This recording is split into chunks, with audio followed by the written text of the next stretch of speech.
Britain's opposition parties say they're going to work together to prevent a no-deal Brexit. The Labour Party, the Liberal Democrat Party, as well as the Scottish and Welsh Nationalists issued a joint statement this afternoon. They say they'll explore the options of either passing legislation or calling a no-confidence motion. Well, the leaders of the parties met in London earlier to establish a common strategy to prevent Prime Minister Boris Johnson from taking the UK out of the European Union without a deal. Well, for more on this development, let's go to Westminster now and talk to our reporter there, Tig Enright. Tig, in the wake of that meeting, opposition Labour leader Jeremy Corbyn has now written to 100 Conservative MPs. What are the chances of getting them on board?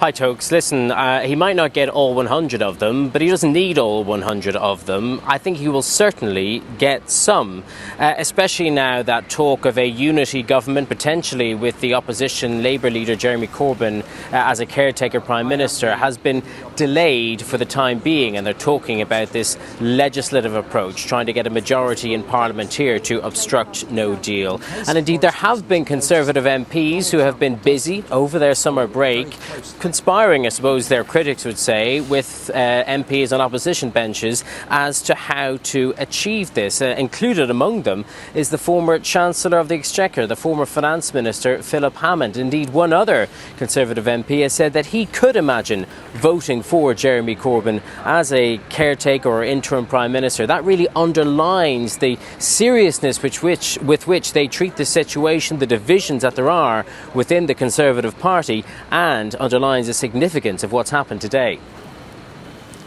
Tig, what would success for these opposition groups mean for Prime Minister Boris Johnson?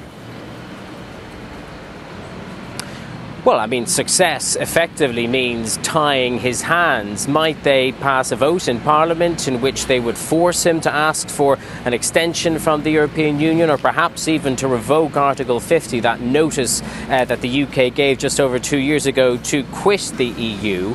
But I would question, Toke, do we even get to that stage? I mean, keep in mind, this is the Prime Minister who's talked about suspending Parliament if it threatens to get in his way. And today, just around the corner from here, in a building owned by the Church of England, there was a meeting of those Conservative MPs where they said this is where we will sit and hold our votes if Boris Johnson tries to lock the doors of the building behind me here. It would be an incredible and historic phenomenon if it did come to that. But I think the more likely outcome of all this is that perhaps Boris Johnson calls an election. There are many people who say he's been in campaign mode ever since he entered number 10 Downing Street. He's been making all kinds of spending promises and nobody quite knows where he's finding the money for it, and that he's been waiting for an excuse to call one, even though he hasn't been willing to say it in public, to kind of, copper fasten his authority, get in the majority that he doesn't have right now, and certainly give him another guaranteed, or to a degree guaranteed, 5 years in power in his dream job. And if he was looking for an excuse